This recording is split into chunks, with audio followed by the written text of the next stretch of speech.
नमस्कार दोस्तों, आप सभी के लिए। और दोस्तों, मुझे उम्मीद है आपकी पढ़ाई जो है अच्छी चल रही होगी, बेहतर चल रही होगी, बेस्ट चल रही होगी।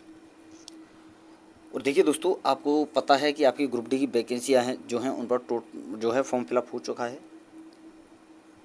2026 में, जो कि आपकी 22,000 प्लस वैकेंसियाँ थी। तो यहाँ पर अगर हम देखें तो दोस्तों, पिछली बार के मुकाबले बहुत कम यहाँ पर फॉर्म फिलअप हुआ है। तो जो फॉर्म फिलअप हुआ है वो कितना हुआ है, और जोन वाइज आपका पर सीट कंपटीशन क्या रह सकता है, सेफ जोन, डेंजर जोन आपके कौन कौन से हैं, सेफ जोन कौन सा है, डेंजर जोन कौन सा है, एग्ज़ाम आपका कब तक हो सकता है, कितना मार्क लाना ज़रूरी है, यानी दोस्तों पिछली बार के मुकाबले अब आपको कितनी मेहनत करनी पड़ेगी, कितना मार्क लाना ज़रूरी है जिस पर आप सेफ रह सकते हो अपने जोन में, अपनी कैटेगरी में। ठीक है। और साथ में देखेंगे दोस्तों कि 2024 का जो ग्रुप डी का रिजल्ट है, जो कि कोर्ट केस उसका चल रहा है, उसका फाइनल फैसला कब तक आ सकता है। ठीक है। यानी आपका ग्रुप डी 2024 का जो रिजल्ट है वो कब तक आएगा, वो भी यहाँ पर हम देखने वाले हैं। तो चलिए दोस्तों, वीडियो को हम स्टार्ट करते हैं बिना किसी देरी के। जिन भाइयों ने अभी तक हमारे इस चैनल को सब्सक्राइब नहीं किया, उनसे मेरा रिक्वेस्ट है कि चैनल को सब्सक्राइब करके साथ में ऑल वाला बेल आइकन जरूर दबा लें दोस्तों, ताकि मेरी आने वाली हर वीडियो का नोटिफिकेशन सबसे पहले दोस्तों आपके पास पहुँच सके। और देखिए दोस्तों, आपसे रिक्वेस्ट है, बहुत मेहनत लगती है दोस्तों वीडियो बनाने में, बहुत सारा कंटेंट इकट्ठा किया जाता है, बहुत सारी चीज़ें देखनी होती हैं, समझनी होती हैं, तब जाकर के वीडियो आपके लिए लाया जाता है। ठीक है। तो दोस्तों, आपसे बस एक ही रिक्वेस्ट है कि चैनल को ज़्यादा से ज़्यादा सपोर्ट करें। देखिए दोस्तों, बहुत सारे स्टूडेंट हैं जो वीडियो को देख करके स्क्रॉल कर देते हैं, चले जाते हैं, लेकिन वीडियो को लाइक या शेयर या चैनल को सब्सक्राइब नहीं करते। तो प्लीज़ दोस्तों, आपसे रिक्वेस्ट है कि चैनल को सब्सक्राइब अवश्य करें, वीडियो को लाइक करें, शेयर करें। अब चलते हैं दोस्तों मेन इंपॉर्टेंट टॉपिक पर। तो सबसे पहले यहाँ पर हम बात करेंगे 2000 ग्रुप डी 2026 की जो वैकेंसी है आपकी, वहाँ पर टोटल फॉर्म कितना फिलअप हुआ है, पर सीट कंपटीशन क्या है, और एग्ज़ाम डेट आपकी क्या रह सकती है, यानी कब तक आपका एग्ज़ाम हो सकता है। ठीक है दोस्तों, साथ में हम बात करेंगे 2024 का जो रिजल्ट है वो आपका कब तक आ सकता है। तो बात करें हम दोस्तों सबसे पहले 2026 के ऊपर, तो देखिए दोस्तों, यहाँ पर टोटल फॉर्म फिलअप के बारे में यहाँ पर हम समझेंगे। सबसे पहले देखिए दोस्तों, प्रीवियस ईयर का डाटा यहाँ पर आप देख सकते हैं 2000 जो जिसमें आपकी 32,000 प्लस वैकेंसी निकली हुई थी, जहाँ पर टोटल फॉर्म फिलअप हुआ था 1,82,02,423, जहाँ पर पर सीट कंपटीशन निकल कर आ रहा था 337, और अच्छा खासा पर सीट कंपटीशन था। ठीक है। वहीं अब की बार अगर हम बात करें तो यहाँ पर आपके सामने वैकेंसी है 22,195, और जो टोटल फॉर्म फिलअप हुआ है वो 70 से 75 लाख के समथिंग यहाँ पर टोटल फॉर्म फिलअप हुआ है। ठीक है। और ये डाटा दोस्तों मैंने एक साइट से उठाया है, जो कि बहुत ही भरोसेमंद साइट है, और उसका प्रिडिक्शन हमेशा ही दोस्तों करेक्ट निकलता है। तो बहुत अच्छी विश्वास लायक जो है साइट है, वहीं से मैंने ये डाटा उठाया है। तो उस साइट के हिसाब से ये डाटा जो है इतना ही यहाँ पर फॉर्म फिलअप हुआ है। बाकी ऑफिशियल ITA रिप्लाई आएगा तो मैं आपके लिए बता दूंगा। बाकी अब हम देखें तो इन वैकेंसियों के हिसाब से ये जो टोटल फॉर्म फिलअप हुआ है, इस हिसाब से अगर हम देखें पर सीट कंपटीशन आपका अब भी आपका 337 ही आ रहा है। तो कुछ स्टूडेंट सोचेंगे क्या सर हमें अब भी इसी हिसाब से तैयारी करनी होगी? नहीं दोस्तों, इस हिसाब से तैयारी नहीं करनी है आपको। इससे अच्छा खासा बेशक पर सीट कंपटीशन है इसके बराबर में, लेकिन दोस्तों वैकेंसियाँ बहुत कम है, तो कट ऑफ भी आपकी हाई रहेगी। और स्टूडेंट ऐसा नहीं है, देखिए दोस्तों ALPB वाले भी स्टूडेंट होते हैं, technician, JEE, NTPC, section control, group D, जो कुछ पॉइंटों से रह जाते हैं, और वो इसमें भी फॉर्म भरेंगे। इसमें फॉर्म भरेंगे तो दोस्तों उनका अच्छा खासा तैयारी होगा, और फिर दोबारा से अब भी तैयारी कर रहे होंगे वो, तो मार्क भी अच्छा खासा आएगा, क्योंकि दोस्तों वैकेंसी बहुत कम और इतने स्टूडेंट आसानी से उन्हें मिल जाएंगे। तो आपको भी अच्छी खासी तैयारी करनी पड़ेगी। वो किस लेवल की तैयारी करनी है वो हम लास्ट में आपके लिए बताएंगे। क्या आपको जो है मार्क, कितना मार्क का टारगेट लेकर के चलना है, तब जाकर के आपका सिलेक्शन होगा फाइनल, तो वो भी हम लास्ट में बताएंगे। पहले हम देखते हैं दोस्तों आपका जोन वाइज पर सीट कंपटीशन क्या है। तो चलिए दोस्तों, वो यहाँ पर हम देख सकते हैं जोन वाइज पर सीट कंपटीशन क्या है, और कौन सा सेफ जोन है, कौन सा डेंजर जोन है। तो देखिए दोस्तों, सबसे पहले हम बात करते हैं यहाँ पर चंडीगढ़ जोन की। तो यहाँ पर टोटल वैकेंसी है 3,530, टोटल जो फॉर्म फिलअप हुआ है 9,40,000, और पर सीट कंपटीशन जो निकल कर आता है 266 का। वहीं हम बात करें Ahmedabad Mumbai WR western railway की, तो 3,148 फॉर्म है, सॉरी 200 वैकेंसी हैं, और 8,30,047 टोटल फॉर्म फिलअप हुआ है। पर सीट कंपटीशन 264, वहीं मुंबई सेंट्रल रेलवे की अगर हम बात करें तो 1979 टोटल वैकेंसी हैं और 7,20,021 फॉर्म फिलअप हुआ है। और पर सीट कंपटीशन की अगर हम बात करें तो 364 की। अगर हम बात करें कोलकाता ईस्टर्न रेलवे की, ठीक है, तो यहाँ पर टोटल वैकेंसी 1173 और जो टोटल फॉर्म फिलअप हुआ है 5,30,000 और पर सीट कंपटीशन 452 का है। वहीं हम बात करें गोरखपुर नॉर्थ ईस्टर्न रेलवे की, तो यहाँ पर जो टोटल वैकेंसी आपकी 1196 और टोटल फॉर्म फिलअप हुआ है 5,50,053 जो कि पर सीट कंपटीशन है 460 का। वहीं बात करें Prayagraj NCR north central railway की, तो यहाँ पर 1183 वैकेंसी हैं और टोटल फॉर्म फिलअप हुआ है 4,56,103 और पर सीट कंपटीशन की अगर हम बात करें तो 386। वहीं हम बात करें जबलपुर, जिसे हम भोपाल के नाम से जानते हैं, वेस्ट सेंट्रल रेलवे जिसे हम बोलते हैं, इसमें टोटल वैकेंसी थी 1147 और यहाँ पर टोटल फॉर्म फिलअप हुआ है 4,30,354 और पर सीट कंपटीशन 375 का। वहीं हम बात करें मुंबई दोस्तों अजमेर, जैसे हम Jaipur NW north western railway जिसे हम बोलते हैं, यहाँ पर टोटल वैकेंसी 974 और टोटल फॉर्म फिलअप हुआ है 3,79,002 और पर सीट कंपटीशन है 389 की। वहीं अगर हम आगे बात करें दोस्तों, यहाँ पर देखिए बिलासपुर की अगर हम बात करें तो 1199 टोटल वैकेंसी है, 4,85,463 टोटल फॉर्म फिलअप हुआ है और पर सीट कंपटीशन 405 का। वहीं हम बात करें गुवाहाटी, तो यहाँ पर देखिए दोस्तों टोटल फॉर्म फिलअप हुआ है, सॉरी वैकेंसी है यहाँ पर दोस्तों 1776 और टोटल फॉर्म फिलअप हुआ है 3,80,074 और पर सीट कंपटीशन जो है 214 का। वहीं अगर हम बात करें चेन्नई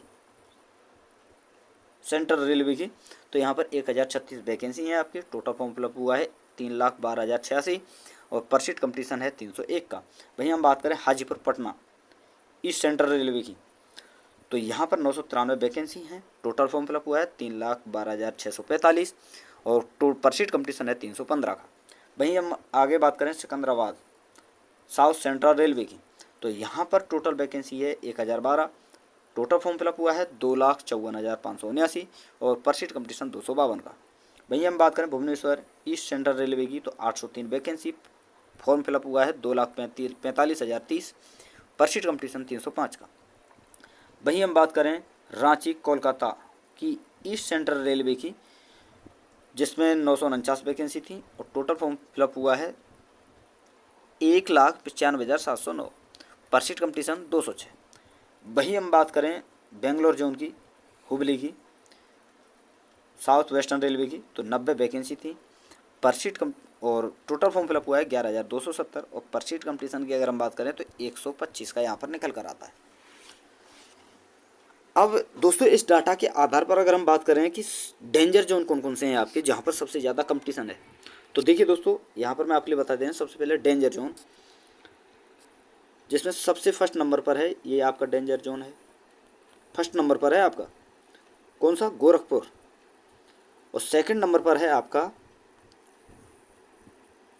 दोस्तों कोलकाता ईस्टर्न रेलवे। वहीं अगर मैं बात करूं इससे थोड़ा सा तीसरे नंबर पर अगर हम चलते हैं तो आपका निकल कर आता है बिलासपुर, ये भी दोस्तों आपका डेंजर जोन है, ठीक है। और इसके अलावा अगर मैं फोर्थ नंबर पर चलूं तो ये है आपका अजमेर, ये भी आपका डेंजर जोन है। और फिफ्थ नंबर पर अगर मैं चलूं तो दोस्तों यहाँ पर आपका निकल कर आता है प्रयागराज, जिसका 386 पर सीट कंपटीशन है। बाकी हालांकि देखिए ये आपका जो है जबलपुर, ये भी आपका डेंजर जोन में ही है, ठीक है। लेकिन 5 डेंजर जोन जो है सबसे इंपॉर्टेंट है, जहाँ पर कट ऑफ आपको हाई देखने को मिलेगी, तो तैयारी भी यहाँ पर आप अच्छी खासी आपको करनी पड़ेगी। वहीं इजी जोन की बात करूँ, जो सबसे इजी जोन है जहाँ पर सीट कंपटीशन सबसे कम है, तो फर्स्ट नंबर पर है आपका बेंगलुरु, जो कि इजी जोन है, ठीक है। और अगर हम बात करें सेकंड नंबर पर आपका रांची है, जो कि इजी जोन है। और थर्ड नंबर पर आपका गुवाहाटी है, जहाँ पर 214 का पर सीट कंपटीशन है, ये भी इजी है। और 214 के बाद में अगर हम बात करें तो यहाँ पर फोर्थ नंबर पर 214 के बाद में आपका निकल कर आता है 252, ये आपका है सिकंदराबाद, ये भी आपका इजी जोन है। और 252 के बाद में अगर हम बात करें तो यहाँ पर देखिए दोस्तों 264,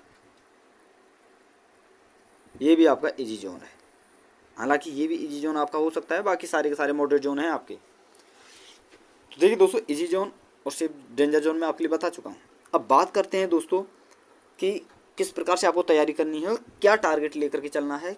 क्या आपका जो है वैकेंसी के हिसाब से और डाटा के हिसाब से अगर हम देखें तो क्या आपका टारगेट होना चाहिए, यानी कितनी कट ऑफ आपकी जा सकती है, यानी क्या टारगेट लेकर के आपको चलना है, तो वो यहाँ पर हम डिस्कस करने वाले हैं। तो चलिए दोस्तों, वो हम दिखा देते हैं यहाँ पर।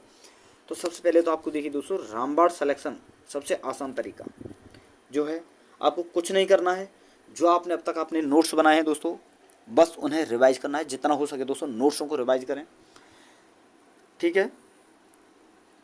PYQ का प्रैक्टिस सेट आप लगाएं। इंपॉर्टेंट जो MCQ होते हैं उन्हें आप रिवाइज करते रहें, उन्हें रिपीट करते रहें। और पेपर सॉल्यूशन जितनी भी आपके जो कि पिछली बार की 100 जो एक शिफ्टें हुई हैं 2022 की, 2024 की, वो शिफ्टों का पूरा एनालिसिस आपको करना है। उनका शिफ्ट वाइज पेपर आपको लगाना है। आप टेक्स्ट बुक पर जाकर भी आप लगा सकते हैं। और 2022 का जो एग्ज़ाम हुआ है उनको भी आप लगा लें तो और बेहतर आपके लिए होगा, क्योंकि दोस्तों अच्छा खासा टाइम रहेगा आपके लिए, ठीक है। और मॉक टेस्ट ज़्यादा से ज़्यादा लगाएं। तो ये स्ट्रेटजी आपको अपनानी होगी, तभी जाकर के आपका सिलेक्शन हो सकता है, ठीक है।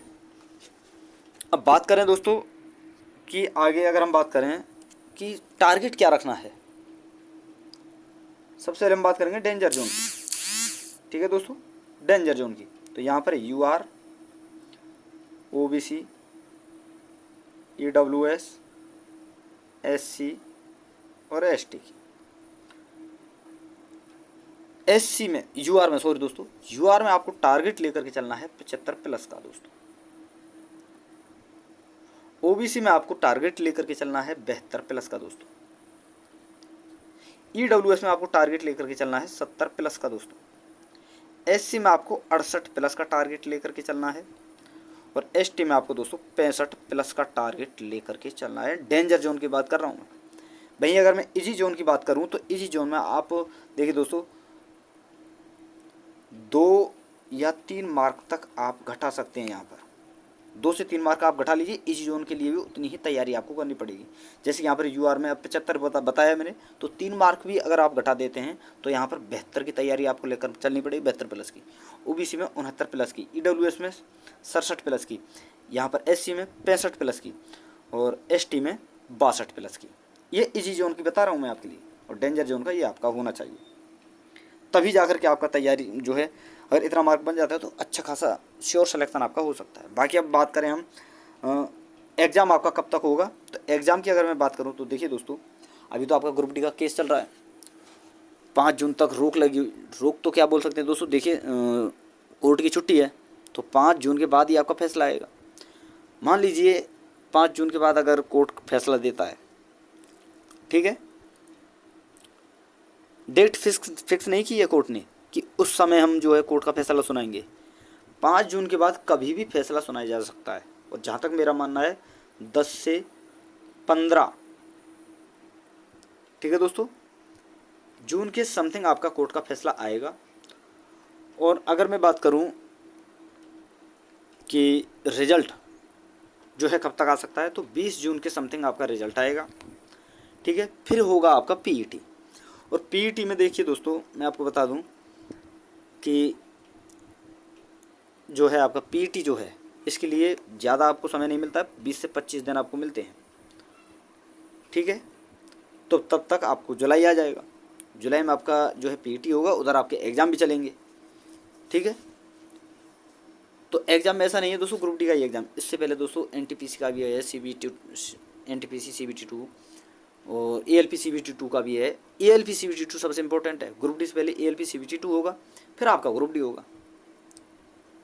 तो जहाँ तक मेरा मानना है दोस्तों, जून जुलाई आपका खिंच जाएगा, तो अगस्त के समथिंग, अगस्त में जहाँ तक मैं मानूँ फर्स्ट वीक से और 4th वीक तक, यानी अगस्त का पूरा महीना जहाँ तक है आपका, मेरा मानना है तो पूरे अगस्त में आपका एग्ज़ाम होगा। ग्रुप डी में अच्छा खासा फॉर्म फिलअप होता है। तो देखिए दोस्तों, यहाँ पर एग्ज़ाम भी अच्छा खासा चलता है, लगभग 1 महीने के समथिंग एग्ज़ाम चलता है। तो अगस्त के महीने में जहाँ तक मेरा मानना है दोस्तों, आपका एग्ज़ाम होने वाला है। तो अभी आपके पास में 2 से 2 महीने के समथिंग आपके पास हैं। तो यहाँ पर दोस्तों जितना हो सके जी जान लगा दीजिए अपनी तैयारी में। जो टारगेट मैंने आपके लिए बताया है उस हिसाब से आपको तैयारी करनी है। ठीक है दोस्तों, तो कंप्लीट एनालिसिस मैंने यहाँ पर करा दिया है कि क्या आपको टारगेट लेकर के चलना है, क्या आपको स्ट्रेटजी अपनानी है अगर पेपर क्वालिफाई करना है, और कितना टोटल पर शीट कंपटीशन है आपकी जोन में, क्या फॉर्म फिलअप हुआ है, सारी चीज़ें। और वीडियो अगर आपको अच्छी लगी हो दोस्तों तो प्लीज़ दोस्तों आपसे रिक्वेस्ट है चैनल को सब्सक्राइब करके साथ में ऑल वाला बेल आइकन दबा लें, ताकि दोस्तों मेरी आने वाली हर वीडियो का नोटिफिकेशन सबसे पहले दोस्तों आपके पास पहुँच सके। और वीडियो दोस्तों ज़्यादा से ज़्यादा लाइक करें, शेयर करें। तो थैंक यू दोस्तों, धन्यवाद। फिर मिलते हैं नई वीडियो के साथ।